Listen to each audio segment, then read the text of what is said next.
반갑습니다. 붓다의 복과 지혜입니다. 신라 시대의 종기는 큰 병이었고, 이를 극복하기 위한 수많은 이들의 마음은 부처님의 자비와 진리에 의지했습니다. 오늘 우리는 덕정 스님과 해공 스님의 삶을 통해 그 시대를 관통하는 부처님의 가르침을 되새기고자 합니다.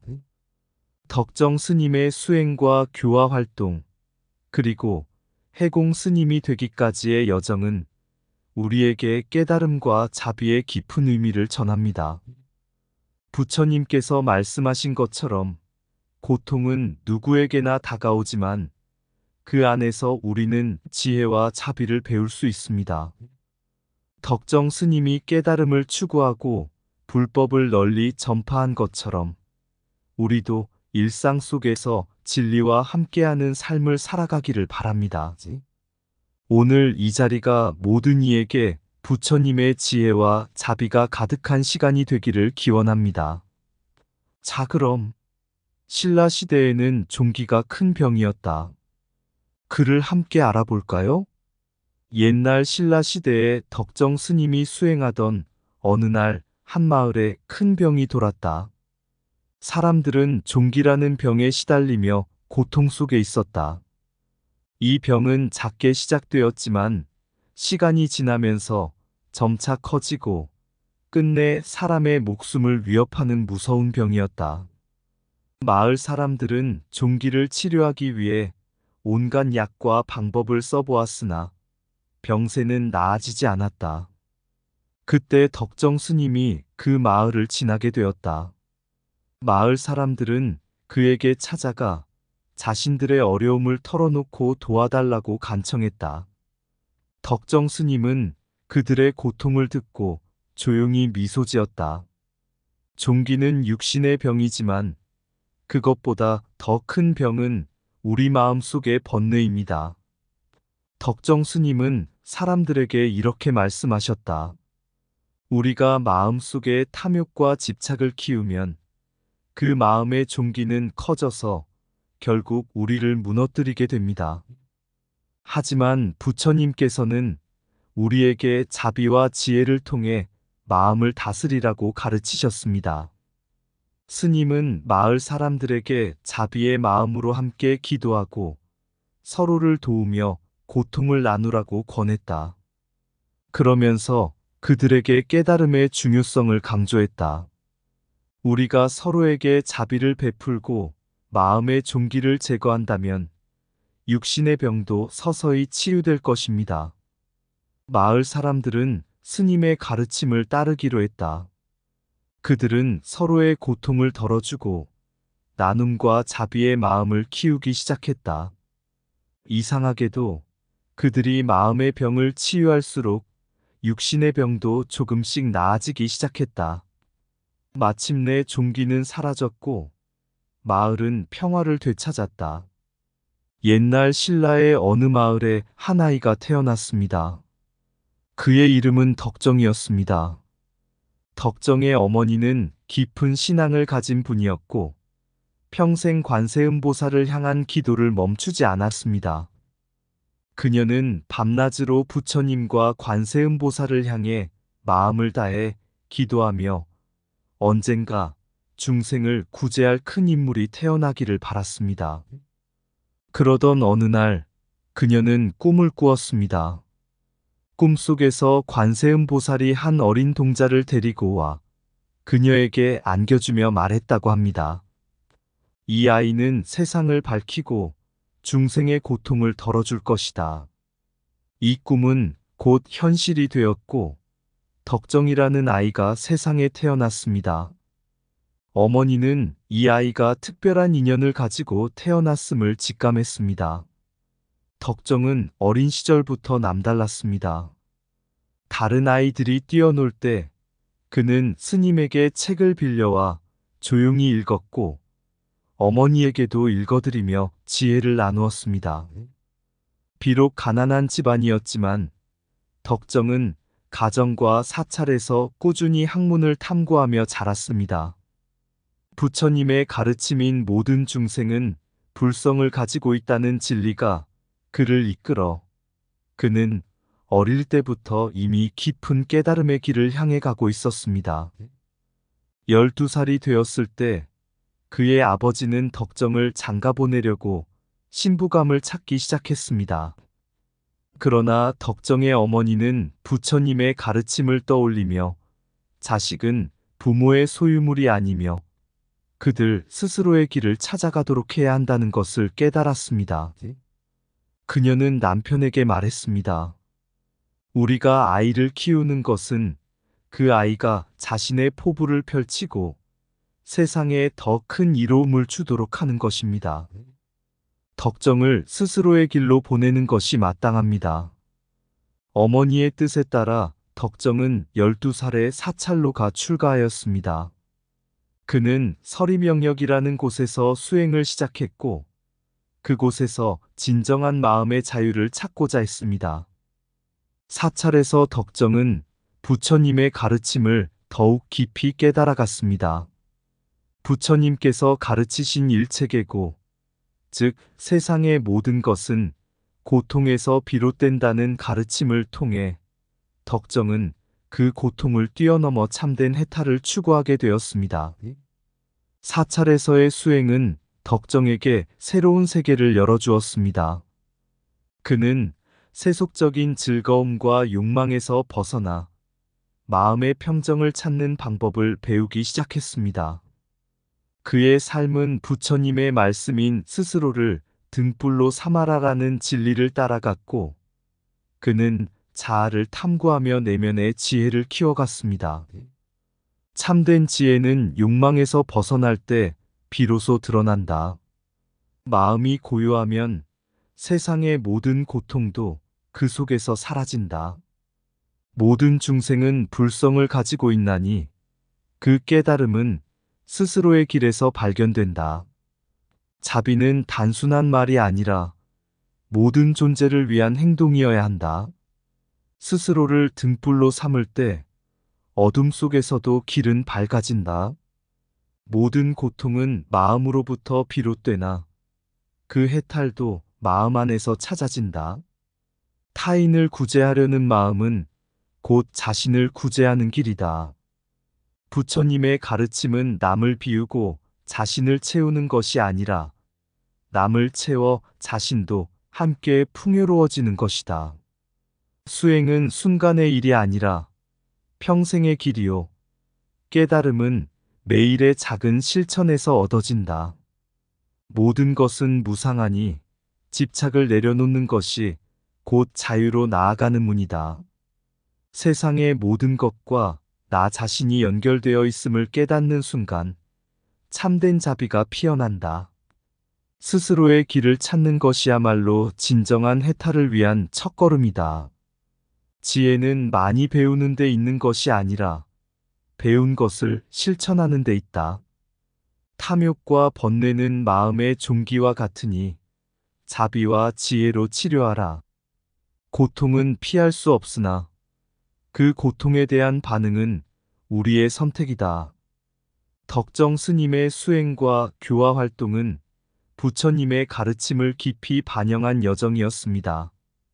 그의 삶은 불법을 실천하고 깨달음을 얻기 위한 끊임없는 도전이자 이를 바탕으로 중생들에게 지혜를 나누는 일에 헌신한 길이었습니다. 덕정 스님은 28세가 되던 해 오대산의 북대암을 찾아 수행하던 중 그곳의 경치에 마음을 빼앗겼습니다. 오대산의 웅장함과 자연의 고요함은 마치 부처님께서 가르치신 무소유의 마음과 같았습니다. 그곳의 산세는 스님에게 큰 깨달음을 주었고 그는 그 산을 자신의 이름으로 삼아 감산이라 부르기로 결심했습니다. 감산이란 이름에는 단순한 경치에 대한 감탄만이 아니라 부처님의 가르침인 고의 달콤함을 담고 있었습니다. 모든 고통과 시련은 수행을 통해 단맛으로 변하고 깨달음의 길로 이끈다는 뜻이었습니다.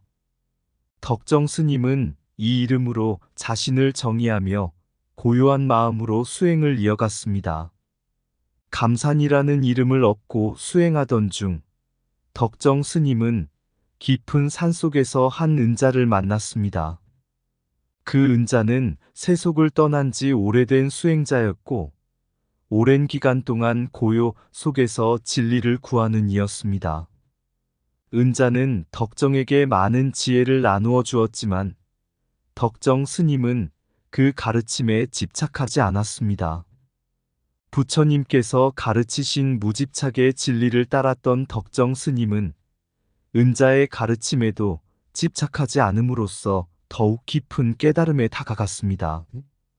그는 고요한 산속에서 자신을 단련하며 세상 모든 것이 본래 공이며 집착하는 마음이 고통을 만들어낸다는 부처님의 가르침을 깊이 체득해 갔습니다. 38세에 이르러 덕정 스님은 더 많은 이들에게 불법을 전해야 한다는 사명을 느꼈습니다. 그는 사람들로부터 멀리 떨어진 깊은 산속에 작은 움막을 짓고 불법을 홍포하기 시작했습니다. 움막은 비록 작고 소박했지만 그곳은 부처님의 가르침이 퍼져나가는 중요한 장소가 되었습니다. 스님의 가르침은 단순한 교리 전달이 아니라 중생들의 마음속에 깊은 깨달음을 일으키는 힘이 있었습니다. 그의 가르침은 특히 가난하고 힘든 삶을 사는 사람들에게 큰 위안이 되었습니다. 덕정 스님은 그들에게 고통은 곧 해탈의 문이다라고 가르치며 부처님이 설파한 고의 진리를 설파했습니다. 사람들이 덕정 스님의 가르침을 따를수록 그들의 삶은 점점 나아졌습니다. 고통 속에서도 마음의 평온을 찾고 진리와 함께 살아가는 길을 발견한 것입니다. 그러나 덕정 스님의 성공과 명성은 모든 이에게 환영받지는 않았습니다. 그는 정치적 이유로 50세에 유배를 당하게 되었습니다.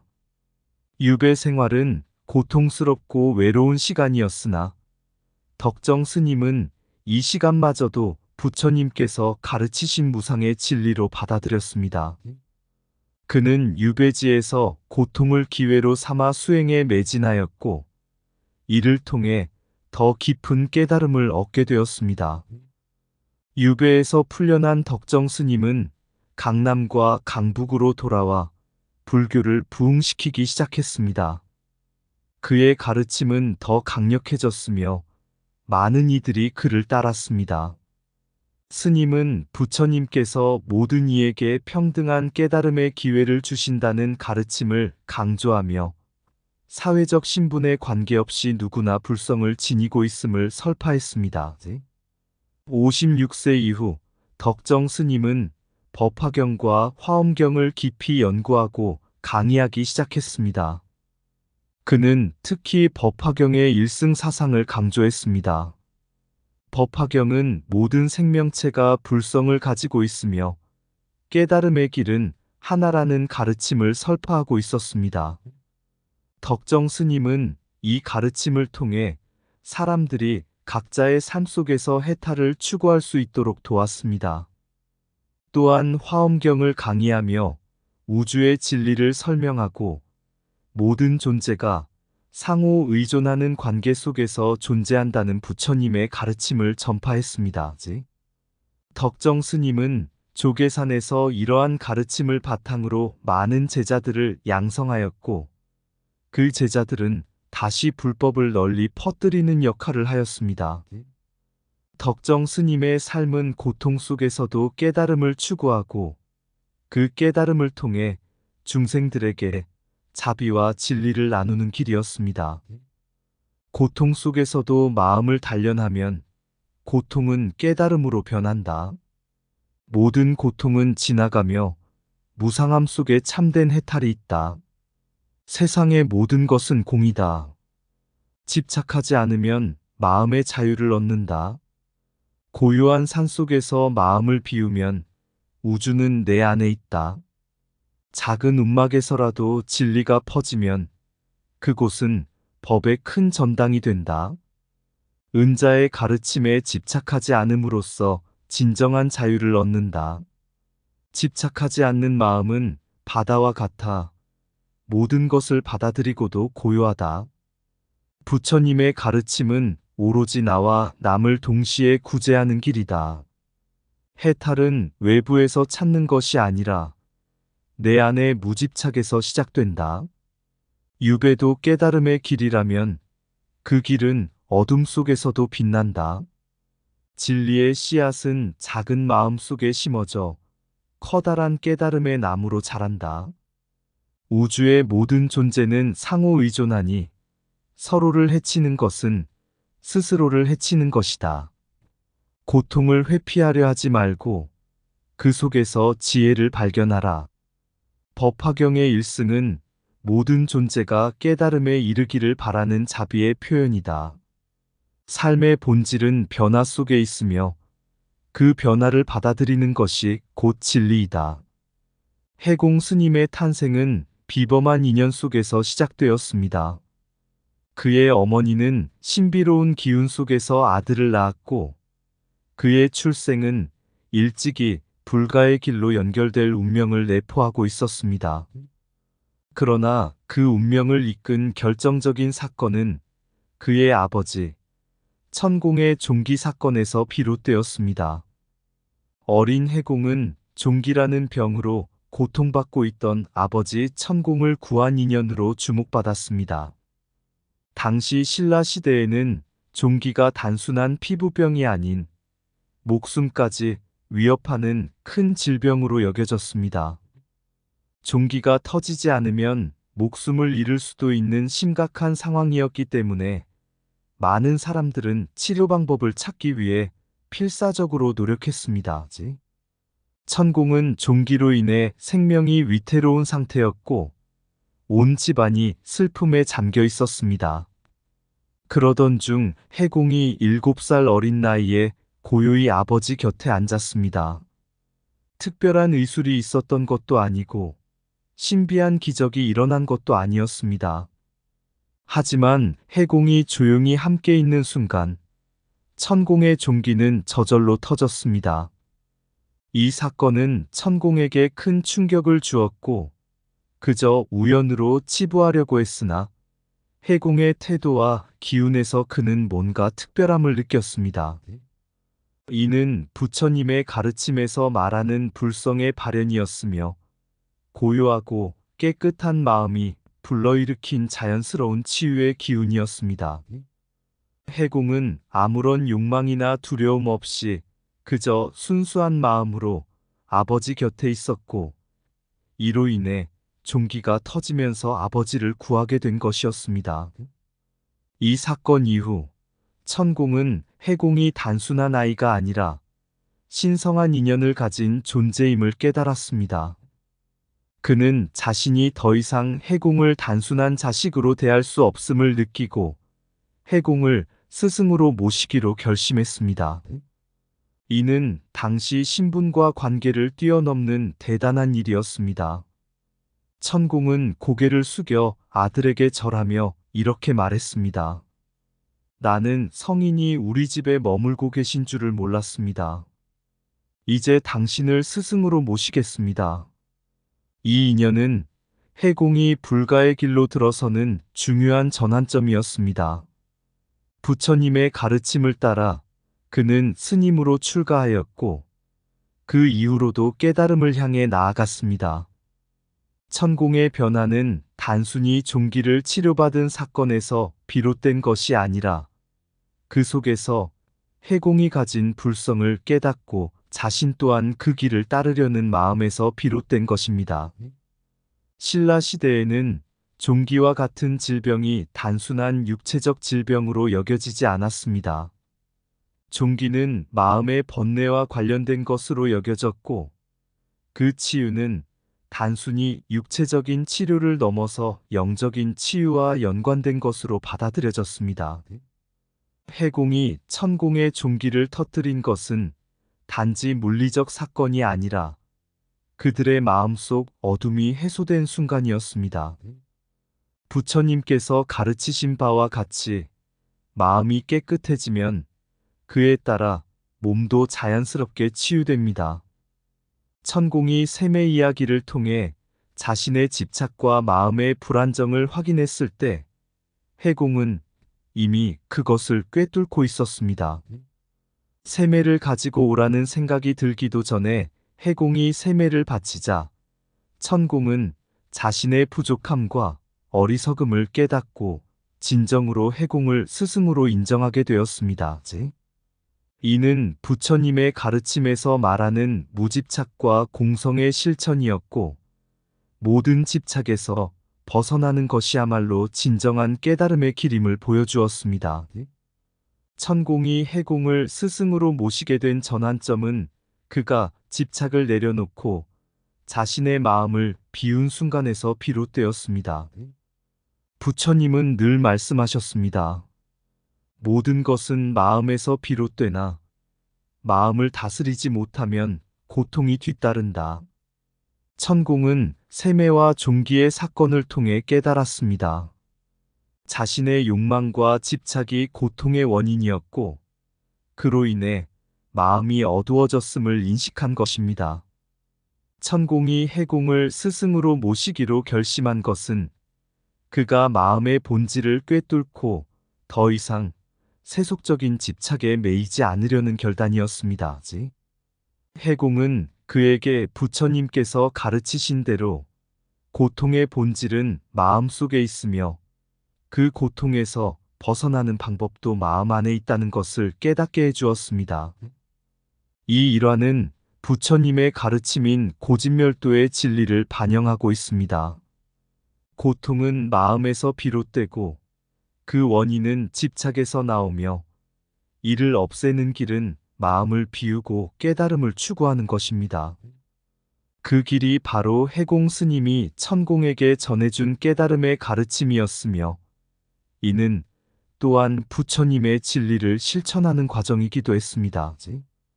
해공 스님과 천공의 인연은 단순히 종기나 세매의 사건을 넘어 마음의 깨달음과 진정한 스승과 제자의 관계로 이어졌습니다. 이는 부처님께서 모든 중생에게 깨달음의 길을 열어주신 것처럼 우리의 마음속에서 답을 찾아가는 여정을 보여주는 이야기입니다. 마음의 고요가 육체의 치유를 부른다. 집착을 놓는 순간 고통은 사라지고 평화가 찾아온다. 불성은 우리 모두 안에 있으며 이를 깨닫는 자가 곧 진리를 본다. 고통은 마음속의 어둠에서 비롯되나 지혜의 빛이 그 어둠을 밝힌다. 깨달음은 외부에서 찾는 것이 아니라 내 안에서 이미 존재하는 것을 발견하는 것이다. 모든 집착은 고통을 낳고 그 고통에서 벗어나는 길은 집착을 버리는 것이다. 종기의 치유는 몸이 아니라 마음의 깨끗함에서 온다. 스승은 곁에 있는 것이 아니라 마음속에서 그를 찾을 때 나타난다. 작은 행동 속에도 진리가 숨겨져 있으며 이를 깨닫는 자가 진정한 스승이다. 세매를 잡는 손이 아닌 마음을 다스리는 자가 더 큰 깨달음을 얻는다. 고통은 번뇌에서 나오고 번뇌는 마음의 집착에서 비롯된다. 자신의 어리석음을 깨닫는 순간이 바로 깨달음의 시작이다. 병은 몸에서 일어나지만 진정한 치유는 마음의 깨달음에서 비롯된다. 마음의 평온은 모든 고통을 이겨낼 수 있는 가장 강한 무기이다. 진리는 멀리 있는 것이 아니라 바로 우리 눈앞에 늘 존재한다. 해공 스님의 인생 여정은 단순한 삶의 이야기 이상의 의미를 담고 있습니다. 그가 어린 시절 아버지 천공의 종기를 치유한 것은 단지 육체적 치유가 아닌 마음의 깨달음을 통한 정신적 변화의 시작이었습니다. 종기의 치유는 우연처럼 보였지만 그것은 해공 스님의 순수하고 고요한 마음이 부처님의 가르침을 반영한 자연스러운 결실이었습니다. 이는 우리에게 고통의 본질이 무엇인지, 그리고 그 고통을 어떻게 극복할 수 있는지를 가르쳐 줍니다. 부처님은 늘 말씀하셨습니다. 모든 고통의 근원은 마음에 있고 그 마음을 다스릴 때 우리는 진정한 해탈을 얻는다. 해공 스님의 일화에서 보듯이 우리 모두의 내면에는 고통과 함께 그 고통을 해소할 수 있는 힘이 존재합니다. 이는 부처님의 가르침이기도 합니다. 마음의 본질을 깨닫고 번뇌와 집착에서 벗어나는 순간 우리는 고통에서 벗어나 참된 자유를 얻게 됩니다. 해공 스님의 삶은 불교의 근본적인 진리, 즉 마음이 곧 우주의 중심이라는 가르침을 실천한 이야기입니다. 그가 아버지를 치유하고 천공을 스승으로 이끌며 마침내 자신도 스승이 되어 많은 사람들을 깨달음의 길로 인도한 여정은 부처님께서 가르치신 자비와 지혜의 실천이었습니다. 해공 스님의 깨달음은 곧 우리 모두가 추구해야 할 깨달음이며 그의 여정은 우리가 따라야 할 길을 비추고 있습니다. 이 이야기는 우리에게 마음의 힘과 순수함이 세상을 바꿀 수 있는 가장 강력한 도구임을 상기시킵니다. 모든 고통은 결국 우리의 마음에서 비롯되며 그 마음을 다스리고 깨달음의 길로 나아갈 때 비로소 진정한 평화와 자유를 얻게 될 것입니다. 해공 스님이 보여준 진리는 바로 부처님께서 세상에 남기신 가르침과 같으며 우리는 이 진리를 마음 깊이 새기고 실천함으로써 깨달음의 길로 나아가야 할 것입니다. 해공 스님의 일생은 고통 속에서도 자비와 깨달음을 잃지 않고 부처님의 진리를 실천한 하나의 상징적인 이야기로 우리 모두에게 마음의 평화를 찾는 법을 가르쳐 줍니다. 산중 깊은 곳, 마음의 빛을 품은 해공 스님, 어린 시절의 기운, 종기 터진 순간, 고통 속의 평화, 부처님의 진리가 고요히 흐르네. 천공의 고통, 종기의 무게 속, 시면의 고요, 해공의 따스한 손, 몸의 상처에 치유의 비밀이 깃들고, 마음의 순수함, 진리를 드러내네. 어린 해공, 신성한 손길로, 종기의 어둠을 깨우고, 아버지의 마음, 스승의 눈으로, 세상의 고통을 벗어나게 하였네. 종기 속의 진리 마음의 열쇠, 세매의 소망, 깨달음의 문, 천공의 깨달음, 스승을 모시고 하늘의 길을 함께 걸어가네. 부처님의 가르침, 고요한 진리, 마음속의 불성, 그 빛을 따라 고통의 뿌리에서 자비의 꽃을 피우며 해탈의 길을 걷는 이에게 해공의 삶, 불가의 전통, 고통 속에서도 희망을 찾으며 진리의 길, 그 끝에 닿아 마음의 평화로 세상을 비추네. 부처님의 가르침, 고요한 이 땅에 모든 고통은 마음의 어둠에서 그 어둠 속에서 밝은 빛을 찾아 참된 자유와 평화를 이룩하네. 이상 붓다의 복과 지혜였습니다. 오늘도 복지 구족한 날 되세요. 구독과 좋아요는 붓다의 복과 지혜를 밝히는 큰 자비의 등불이 됩니다.